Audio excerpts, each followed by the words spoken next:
Bienvenue sur Sophia Science, la chaîne YouTube qui répond à toutes vos questions sur le monde de la science, notamment la science, les mystères, les extraterrestres.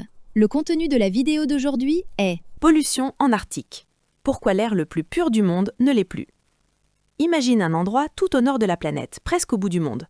Là-bas, dans l'Arctique, on s'attend à respirer l'air le plus pur qui soit. Un air froid, clair, presque transparent. Un air qui n'a presque jamais été touché par l'activité humaine. Et pourtant, récemment, les scientifiques ont été très inquiets. À Enalösgund, un petit village scientifique entouré de montagnes et de glace, l'air a pris une couleur inhabituelle, presque brun-orangé, comme un voile posé sur le paysage, un signe très clair que quelque chose n'allait pas.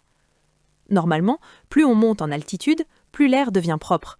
Mais depuis le début du printemps, la météo a joué un drôle de tour. Des vents inhabituels ont transporté de l'air venu d'Europe de l'Est jusque dans l'Arctique. Cet air était chargé de particules invisibles mais bien réelles, des poussières, des résidus de pollution qui voyagent sur des milliers de kilomètres. Les chercheurs ont mesuré la quantité de ces particules dans l'air et le résultat a été choquant. L'air au sommet des montagnes contenait autant de pollution que celui d'une grande ville animée.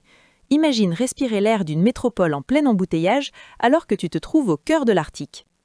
Encore plus surprenant, près du sol, les scientifiques ont observé des niveaux d'ozone extrêmement élevés.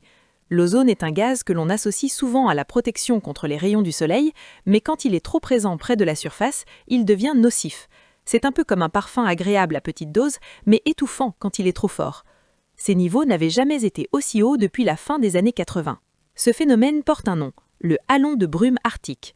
Chaque printemps, on en observe parfois, mais cette année, il est exceptionnel. Beaucoup plus dense, beaucoup plus intense qu'auparavant, comme si l'Arctique recevait un nuage de pollution amplifié. Ces particules, que l'on appelle aérosols, sont minuscules. Certaines sont solides, comme de la poussière, d'autres sont liquides, comme de fines gouttelettes. Elles jouent un rôle central dans la formation des nuages. Pour faire simple, les nuages ont besoin de ces particules pour se construire, un peu comme des graines, autour desquelles la vapeur d'eau peut s'accrocher. Mais ces aérosols ont un autre effet. Ils modifient la façon dont la lumière du soleil traverse l'atmosphère. Ils peuvent la disperser ou la bloquer partiellement. Cela influence directement la température, le climat et même la météo. Un scientifique de l'Institut Alfred Wegener l'a expliqué avec inquiétude.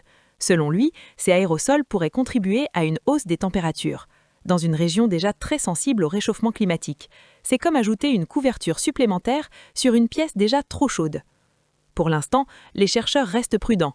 Ils veulent comprendre d'où viennent exactement ces particules et de quoi elles sont composées, car l'Arctique agit comme un miroir fragile de notre planète.